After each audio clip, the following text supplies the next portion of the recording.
Hi, my name is Ian and welcome back to my channel where we're doing a bit of review and look at old classic games, and as part of that series we're looking at character generation and various other pieces and bits and pieces for the games that we've been reviewing. And so this, I want to go through character generation for the classic Traveller game, and I'm going to be going through Naval character generation. So what we might do is we may fudge some dice rolls on the way just to get some of the results that we need to show you what's going on, or to take the character generation in the direction that I think is best to give you a good look at how it works.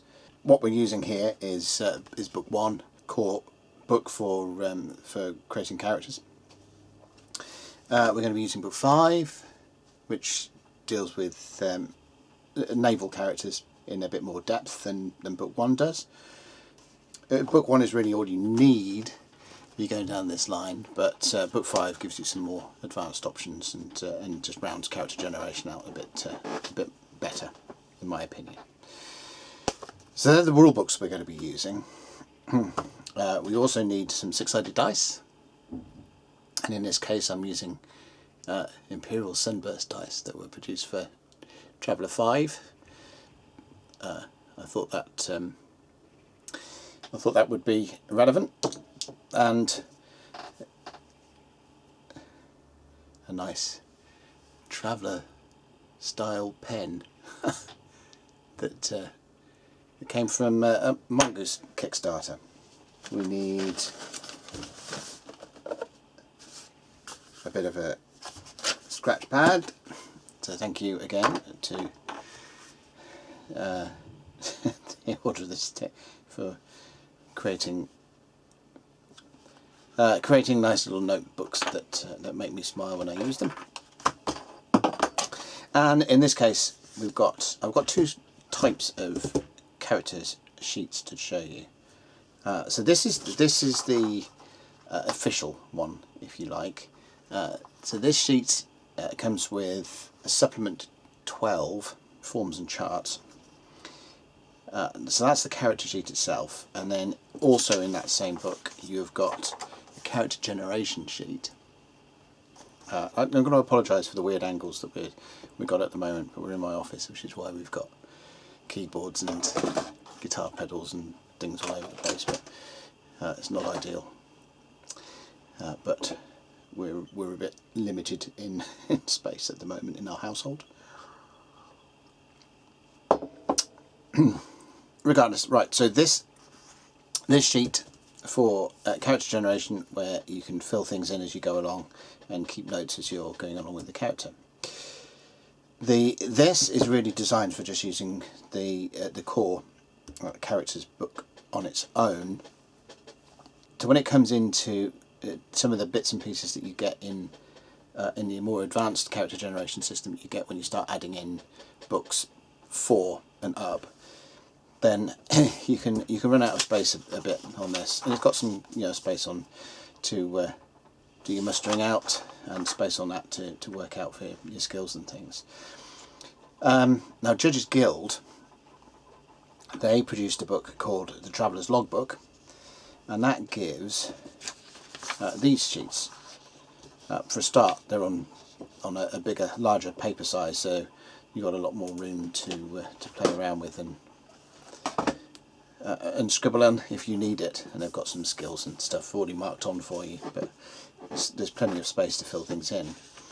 But better than this, I mean, this is the character sheet, it's a bit boring. I prefer the official character sheets from this, but from a character generation point of view, they provide you this, which gives you a breakdown on a turn-by-turn basis for your character, which is a kind of a lot more useful. So this, combined with just a scratch pad, a bit of paper onto the side, is helpful for going through this character generation. Right, so what we're going to do first, hopefully this shouldn't take too long. I'm not going to create the most long-term character going, but we'll have in Traveller you have as you can see, you have 6 statistics. You have strength, you have dexterity, you have endurance, you have intelligence, you have education, and you have social standing. Right? Now they all have different bearings in the game, but they also come to play in character generation. As I said in my review, character generation is like a mini game in itself, and you'll see how that is as we go forward. Now, to generate these, we're only going to be using 6-sided dice, the only dice that are needed in the game. What we're going to do is just roll 2d6 for each one of those. Okay, so we're just going to go down the line. That's a 4.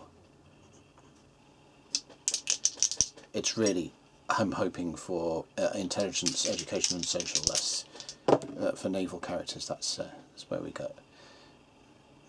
Becomes most useful. So endurance, intelligence, please be good, or not. Education, please be good. That's not too bad. Pretty good. And social class, please be good. 8. That's okay. Right. So we've got our stats. Now I'm writing them on scratch paper first and not actually onto any of the character sheets because they can change. So first thing we're going to do, that's the basics done for our character. The first thing we're going to do is to go over to the High Guard book, and look in this section here, which gives us pre-enlistment options, which is ability to either go to college and learn some stuff before potentially improving some stats and get some things in. So we've got, there's a number of options here, and we'll see what gives. But the main two that we're interested in are here. So we've got college and naval academy. So with college, we can go through college. If we successfully get into college, then it's a 4-year term that we may get some stuff out of. We may successfully qualify and get some benefits because of that. If we don't get into college, then we age a year and then can carry on doing some other things. We have a sort of short term. If the throw for getting into college fails, then we age a year and then can enlist in the Navy, but we have to go through and actually go and make a roll to enlist. We'll come to that in a second. Naval Academy is the other option, and if we go to a Naval Academy and fail, then we age and then we are immediately drafted into the Navy for a short 3-year term. So we'll start at age 18, by the way, if you with human characters. The different rules for alien characters, but we're just sticking with a human character here. What I'm going to do is I'm going to go for the Naval Academy and hopefully succeed. Actually, I'm going to succeed because if I fail the roll, then I'm going to fudge it anyway. I'm going to fudge things, like I said, for the purpose of illustration, but one of the fun things about the Traveller Generation system is to follow it and just go where the dice goes and see what kind of character you come up with, just, you know, as a fun little game. And if you come up with a character that you don't like and don't want to play, then just throw it away and start again and go through another little mini game of creating that. So I'm not suggesting go and fudge your rolls and cheat your rolls as you go through. What I am suggesting is that I may be doing that a little bit in this for the purpose of example. So to actually get into college, we've got these target numbers and we've got die modifiers, DMs, based on whatever various characteristics and stuff. So what we've got here, to get into Naval Academy, the admission, this is the roll that we have to make to actually get in, needs to be 10 or higher on the 2d6 roll, and we get +2 to the dice if our social SOC is 10 or higher, which it isn't. So I don't get that DM +2. So I need to roll 10 or more with no modifier to the dice. And that's a 6, but like I said, we're just going to fudge it a little bit and say that it was a 10 and then we go to Naval Academy. So our first term is spent in Naval Academy that we got with honours, and he achieved VAC 1 as part of that, as well as his increase in education. Now, because we got honours here, we could go into medical school or flight school, but not going to do that. Just we can just note that down. But achieving honours in one of these is one of the options. It opens up those options to go through. Now, the next stage of the character generation, and all this college stuff is optional, by the way. You don't have to go through it. Normally, what you would do is you would go through the enlistment process. So, in this case, if you're using the basic rules, you use these numbers at the top here,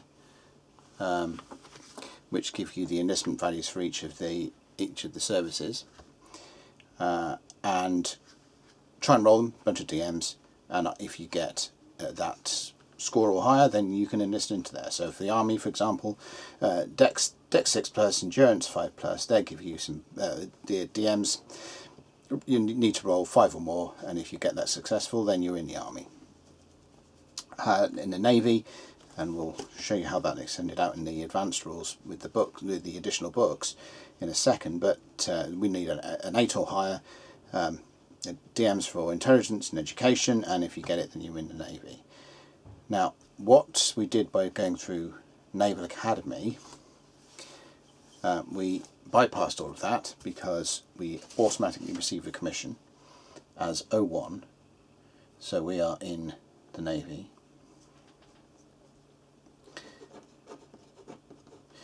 And we are at rank 01 for automatically getting an enlistment in an officer rank. So those ranks, rather than these ranks here, we're going by the ranks of naval officers here, right? So we've got the enlisted ranks and the let's move the book over so you can actually see. So we've got the enlisted ranks and the officer ranks. We are at 01 for our commission. Otherwise, we would try for enlistment in here. And with the advanced rules, the enlistment is here. So instead of just the 8+ to get into the Navy, 8+ will be in the subsector Navy. But if you want to try and get into the Imperial Navy, we've got a 9+, and the Planetary Navy is a 7+. Same DMs as in the core basic rules, but it split the Navy out. But we've got this commission go through, so we're automatically commissioned. We're in the Navy as 01, and I'm just going to say that he's in the subsector, so we can just put in there. Now, the good thing about these Judges Guild sheets is there's so much space for you to scribble things out on. This just makes things a lot easier. So this plus a scratch pad is a pretty good thing. Right, so the next thing we need to do is we need to determine, but just as a thing, if you're using if you don't have a commission, you're not automatically getting in and you have to go to enlistment, and you fail the enlistment roll, then your character gets submitted to the draft, and that's what this part of the table is for. You roll 1 6-sided dice, and you take whatever career is handed out to you. So if you fail the enlistment roll, then you get what's given. Okay, so we need to work out the branch that our guy is going to be in. And this is a 6-sided dice roll. He's an officer, so we're using this side of the column. Let's have a look at our DMs. So automatically going into the medical if commissioned from medical school. No, we didn't go to medical school. Could have because of honours, but we didn't. Going to flight if we'd graduated from flight school. Again, we didn't have to. And we get a choice if our social class is 9 or higher, which it isn't, so we don't get that automatic choice. What we do get is a roll, and we get +2 if education is 9 or more, which it is, so we get DM +2.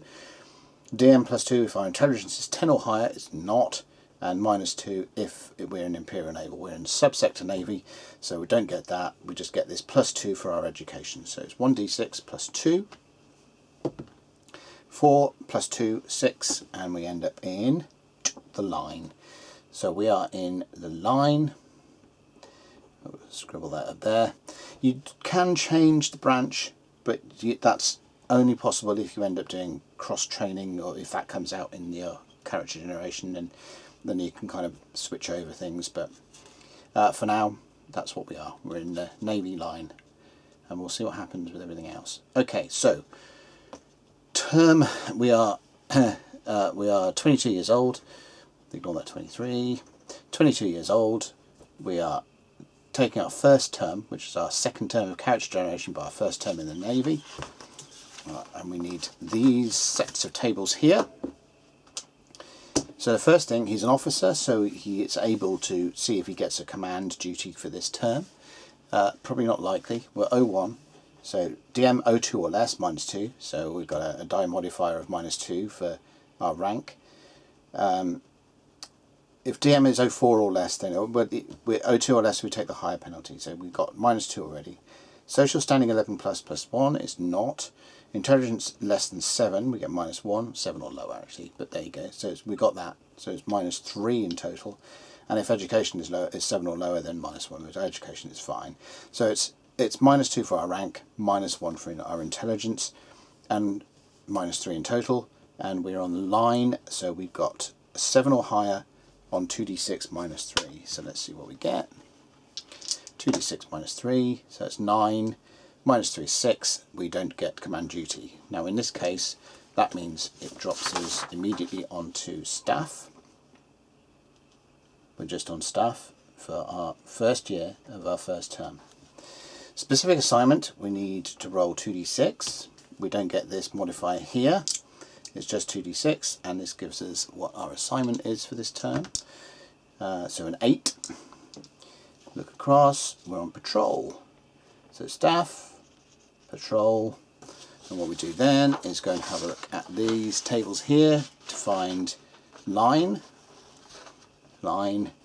patrol. Okay, so survival, 4 or higher.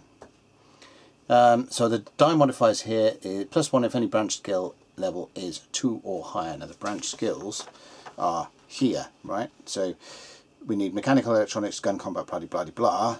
We've got VAC 1 so far. So if we end up getting VAC 2, then we'll get that die modifier. But at the moment we don't.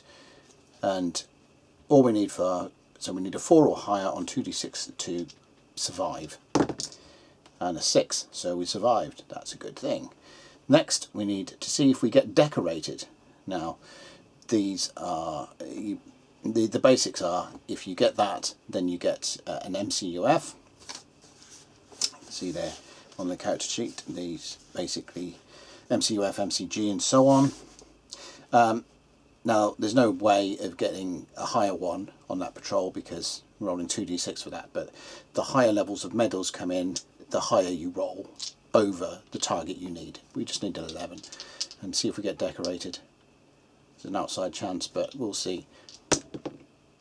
11, we do indeed. So we receive an MCUF. We'll note that down. MCUF. Awesome stuff.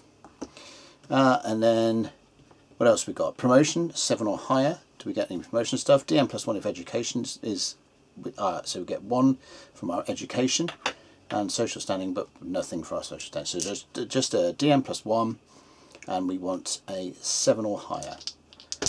So 6 + 1 is 7. We get a promotion. So we go to 02. Okay. Now, when you're an officer, the normal bit is to only receive 1 promotion per term. There are extenuating circumstances where you may get more than 1 promotion per term. In this case, we were enlisted at 01, and so effectively we started the term with 01, and then we've just received a promotion to 02. That means for the rest of the term, each term is 4 years long. So for the rest of the term, we don't roll for promotion. It may come in some other form, but it's unlikely, but we don't roll for it anymore because we've had our promotion for this term. Finally, skills, 6 or higher. So we'll see if we get any skills this term. Hopefully we do. And we roll a 7, so yes we do. So when we go to the skills, the skill we get is determined randomly, but we can choose from various of these tables. Now we can choose from this, Navy Life, and we can choose from this, Shipboard Life. We can't choose from Shore Duty or the Petty Officer tables because neither of those apply to us. They don't apply to, because we didn't get a Shore Duty assignment and we're not a Petty Officer. We didn't get our command position this time, but we were on the staff, so we can roll on that one, or that one in this particular block. Or we have the option of rolling against our line table as well. So let's spend this first one and just roll against our line one. So it's 1d6 with subsector Navy, so we get +1. Now you can see the advantage of getting into the Imperial Navy there. So it's 1d6 +1 on this particular table here. The rest are for different branches. So 4 +1 is 5. We get Computer 1. I'm just going to write down on there, Computer 1. Right, that's the first year of our first naval term. So we're going to do again. We have to see if we have a continuation of the assignment. So this is this bit here. Normally a character is eligible to reassignment at the end of the year. However, it's possible that we may stay on. So at the end of each assignment, roll a die. If it's 6, then the next assignment is the same. So we just got to roll a die. And 5. So it's not the same. Or it may be the same, but we have to roll. So year number 2. Let's see if we get a command this time. Again, it is 7 minus 3 from all the D matches. Or sorry, 2d6 to try minus 3 to try and get 7 or more. In this case, we've got 7 minus 3 is 4, so we don't get it this time. So we are in a staff position again. So I'm just going to write down staff, and then we're going to roll 2d6 to find our specific assignment, which will be an 8. In this case, it is patrol. So even though the continuation roll was not the same, we ended up in the same neck of the woods anyway. Right, so we're going to use the patrol column again. So our survival roll is 4 or higher.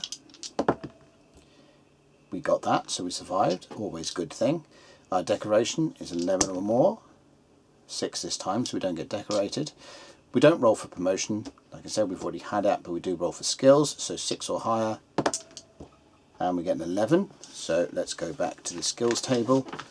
Again, I'm going to choose the line crew one, so that's 1d6 plus 1 for the subsector Navy. 3 this time, 3 gun combat. So we get gun combat 1.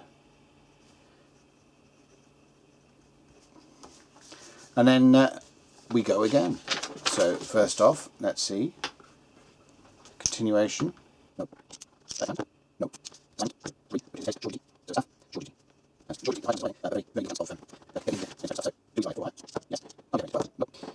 Are we promoted? Now we can't get promoted. We can't get promoted again in this term. But even if we could, if we hadn't had a promotion earlier on in the term, we couldn't because the promotion is in brackets for short duty. So officers are not eligible for promotion if the promotion value is in brackets. And then skills, 7 or higher, we roll a 7. So yes, we get skills. We could go for the shore duty life this time, just because we haven't had a chance to go on that. We're not 04 or higher, so we just roll 1d6. 1d6 plus nothing, and we get a 6. So we are vehicle this time. And then we'll go on to our final year of this first term.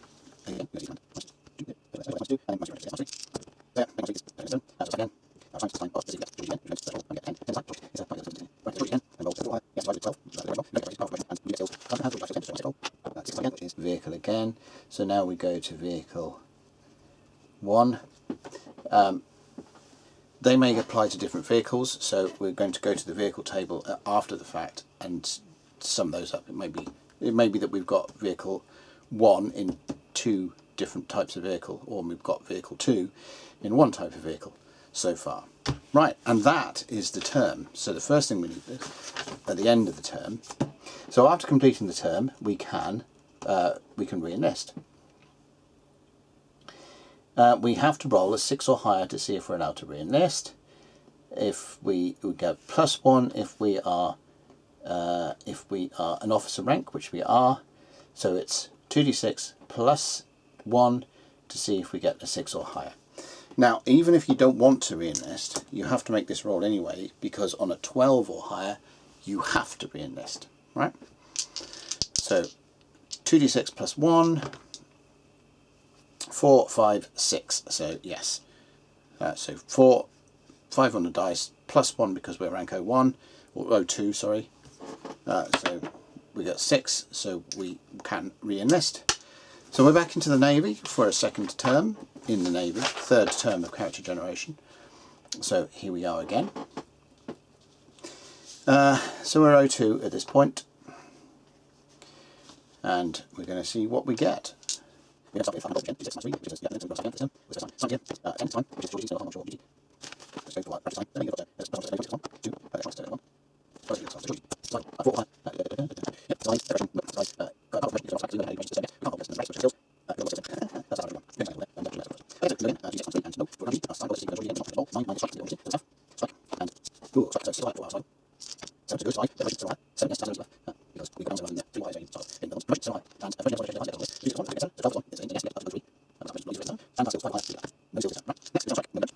Do we get a command position? So we're now 03, so it goes down. So it's 2d6 minus 2 this time around, because we're on the 04 or less minus 1 rather than the 02 or less minus 2. So 2d6 minus 2,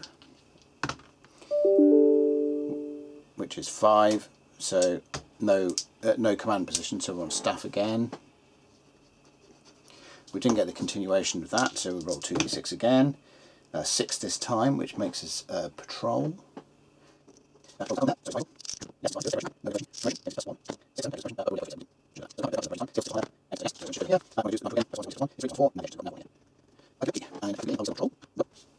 we get command? We want to roll a 9 or more. We rolled a 9 or more. So we're on command. Last he's been given a command. And our assignment is a 7, which is training. Oh, well, there we go. And with training, we have to go somewhere else. Here we go. So, survival, automatic. Decoration, none. Promotion, nothing, because for a start we've already got it there, but it's in brackets, so we can't. Skills, 7 or higher. So let's have a look. 11, yes, we do get our skills. So let's go and roll 1d6 plus 1 on the line crew one again. 7 this time. 0G combat.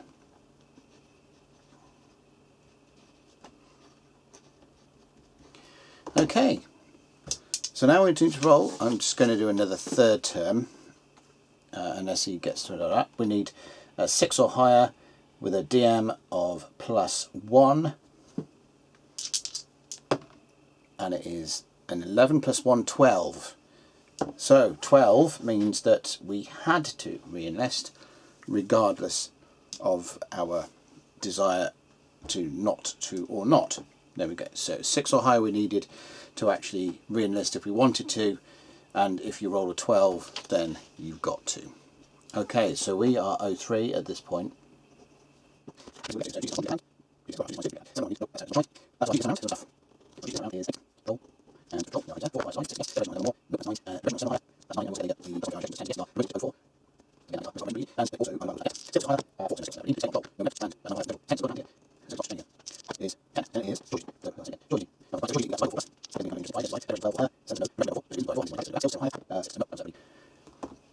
boring term. Okay, so do we stay on shore duty? Hopefully not. We do. We stay on shore duty. Do we get a command position? Yes, we do. Oh dear. Command, shore duty. This is what he does. Whenever he's taken off planet, they make him do other things. But as soon as he gets back to base and shore duty, then there we go. Right, shore duty.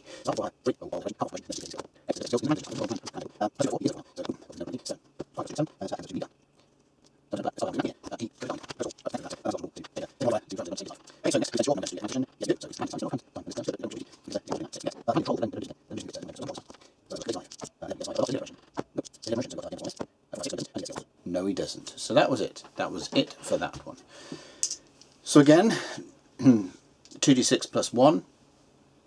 What I'm looking for now is to actually muster out of the Navy. He's done 12 years in the Navy now. So his age, if you're interested, it's 22 here, 26 here, 30 here. So now we're mustering out at 34, right? So each, so 18, 22, 26, 30, 34, just 4 years in each term. So we're at the end of all of this. So I'm going to roll this. It's 2d6 plus 1. And if it comes out to be 12, then he's got to re-enlist. If it's 6 or higher, then he has the option to re-enlist. And otherwise, we're just going to muster out. See what happens. It is an 8 plus 1 is 9, so we can muster out. I'm going to change the battery. So now we've reached the end of really what this book is using, what the High Guard is using, and we go back to the basic rule book now. So we're going to have a look at some of the things and mustering out and so on. So the first thing we need to do, we are 34. We've gone through 4 terms, including our Naval Academy term, and that means that we may be affected by ageing. So we go and have a look at the ageing rules in the core rules, somewhere in here. Again, I apologise for the angles of everything, but it is what it is for the Mo. So we need to roll for strength, dexterity and endurance, right? So we need to roll an 8 or higher to avoid losing 1 point of strength.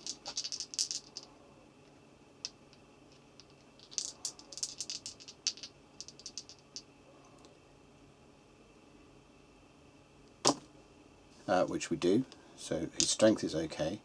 I'll throw in the books. 7 or higher to avoid losing dexterity, which he doesn't, so his dexterity goes down by 1. And 8 or higher to avoid losing 1 point of endurance, which he doesn't, so that goes down by 1.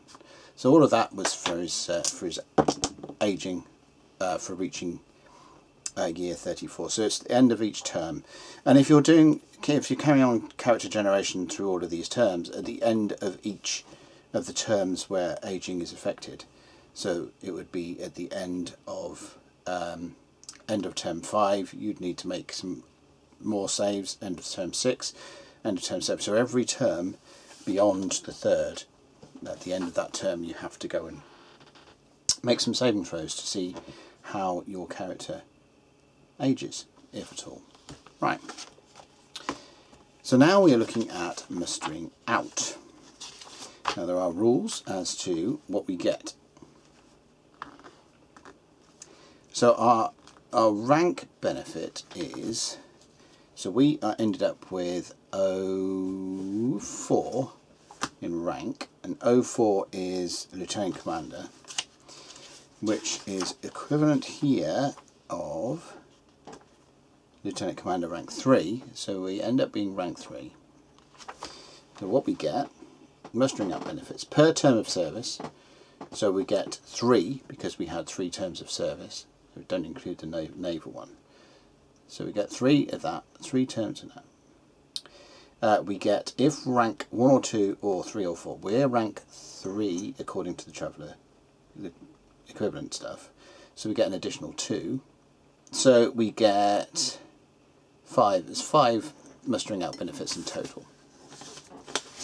And I'm just going to scribble them down the bottom here. So for our mustering out, we use the Navy column here. We've got two options. We can use the benefits table or the cash table. And the benefit table we can consult as many times as we like. The cash table we can choose only a maximum of 3 times. And we've got 5 roles to go for. DMs, rank 5 or 6, we don't. And on the cash table, if we've got the gambling skill, then we can add a DM to that, but we haven't. So let's just let's make 2 rolls on the cash and then 3 rolls on the benefits.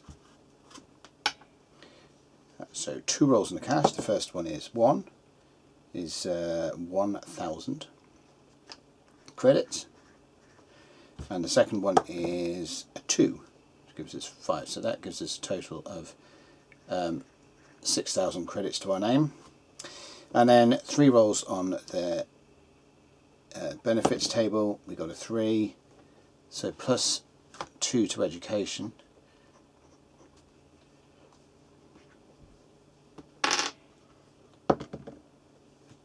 Plus 1 to intelligence, and 1 more, and a 1, a low passage.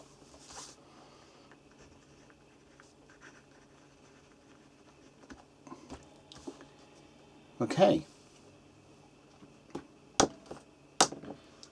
and that's it, other than if we go and have a look at the vehicle table, vehicle skill. Vehicle. So the vehicle, and mentions a specific type of vehicle. So specific types of vehicle are ground car, watercraft, winged, including helicopters, hovercraft, and grav belt. So what we could say is the guy is actually, let's say grav belt, because I think that'd be more useful. So we've got a grav belt 2. And this is just sorting out all of his list of skills that he's got in net. So he's got computer 1. He's got gun combat that may need breaking at 2. There we go. Gun combat. Specific naval skill in one of several naval small arms. Must choose a category. There are 3 distinct categories: handgun, submachine gun, or laser. So let's just say he's got handgun. So we'll say he's got handgun 1. He's got grav belt 2. So those 2 vehicle ones, we're just choosing grav belt, but both of them there. Electronics 1.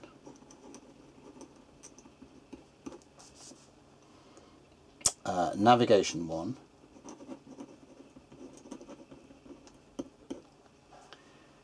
Zero G combat 1.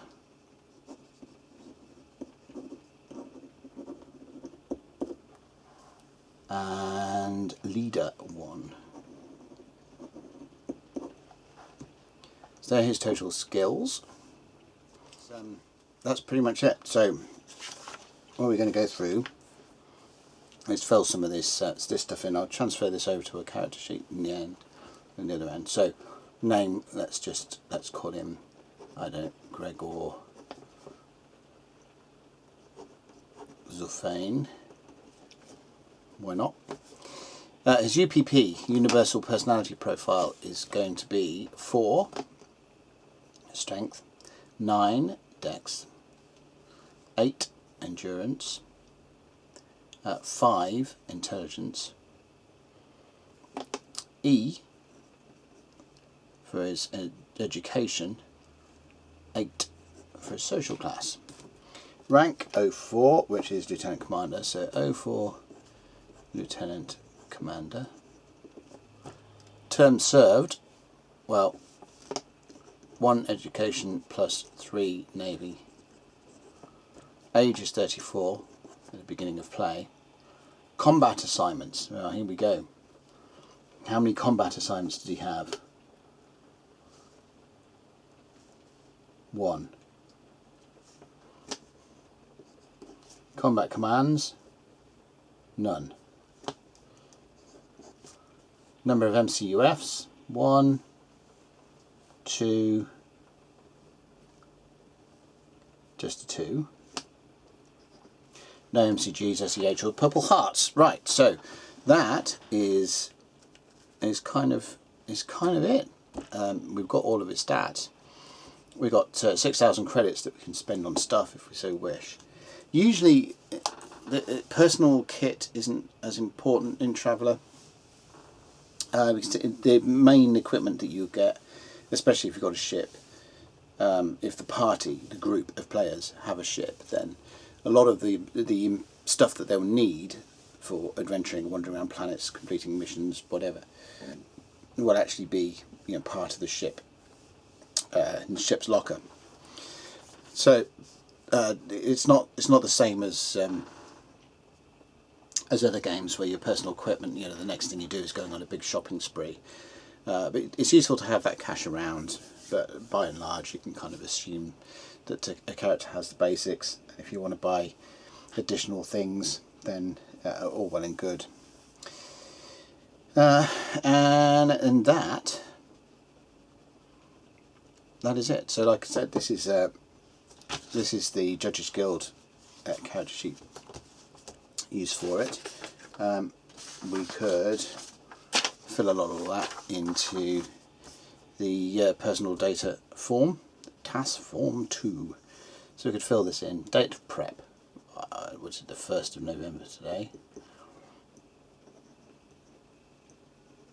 You can make this official and actually put imperial dates in there if you want to go for that and really immerse yourself into it. So his name, let's see, Gregor Zufane, UPP 49855E8. Noble title, none. That comes from social rank. So noble title, none. Military rank, 04. Lieutenant Commander. Birth date. Now birth date, because it's 34, it would depend on what year your referee is setting your Traveller campaign in. So if it's 1105, it would just be whatever 1105 minus 34 is. So it'd be 1071 in this case. And you can put the year in. Let's say 123, 1071. So the dates in the Imperium or in the Traveller background, you can go by the number of the day rather than months and all that kind of thing. But again, it will depend if your game is not in the Imperium, the sort of default Traveller setting, then yeah, it could be all sorts of things. So age modifiers, none of those. We've not taken any anagnethics or anything like that. Birth world. Now, one of the things that's interesting between classic Traveller and later editions of Traveller is your birth world doesn't matter in terms of your character generation. In later editions, it really does. So you can kind of choose anywhere that you really want. If you go to the Atlas of an Imperium Traveller map, then you can pick a world that's near, or the referee may pick one for you. Okay, so service, Navy. Branch, he was in the line, yeah. Term served, 3. Final rank, 04. Retired, mustered out, yes. Discharge world, again, that may determine on your pay. Oh, sorry, hasn't retired. No, he didn't retire, so he didn't get retirement pay. Special assignments. Now this is where you fill in a lot of all of this kind of stuff. But what the beauty of Traveller really is you take all of this stuff that you've generated, his medals, his promotions, his the things that he's gone on, and then round it out into what he's actually done. You know, why, for example, was he given a command assignment on training, and why in that command assignment, when he was doing training, did he end up picking up 0G combat? Was he assigned to leading a cadre of fighters, or training naval personnel in boarding a ship in 0G circumstances, and that's where he picked that up from? Did he do that because he's already got quite experience with grav belt, so that was a reason why he was given that command? So you can take the things that you've generated by the dice rolls and just examine them a bit and build up what he's actually done. So you can kind of, you know, expand out on all he's got through. So he's got an MC, two times MCUF. Equipment qualified on is basically handgun, grav belt and handgun. And we'll put Dennis gun there, handgun 1.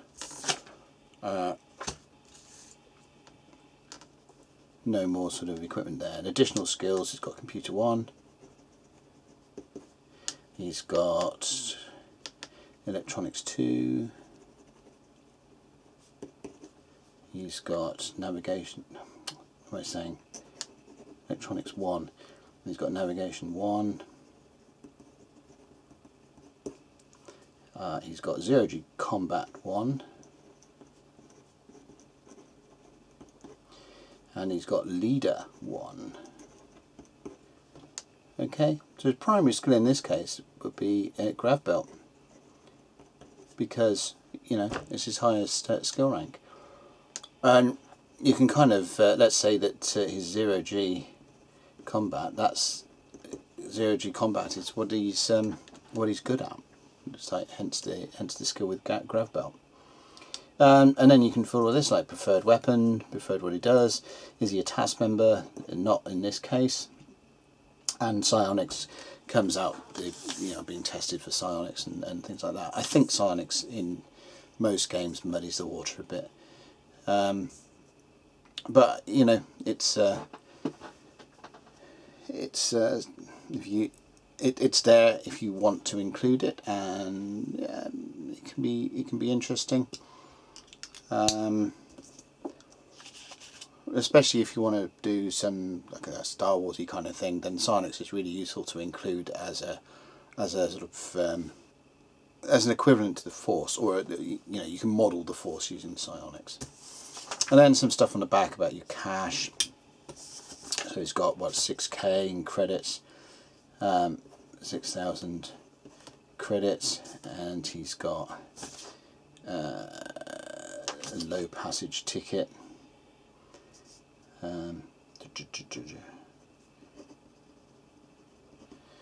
That you can use at some point, and then, you know, vehicles and everything else. That he may be taken on board by a merchant or a concern, adventurous concern, or something like that, because of his ability with grav belt.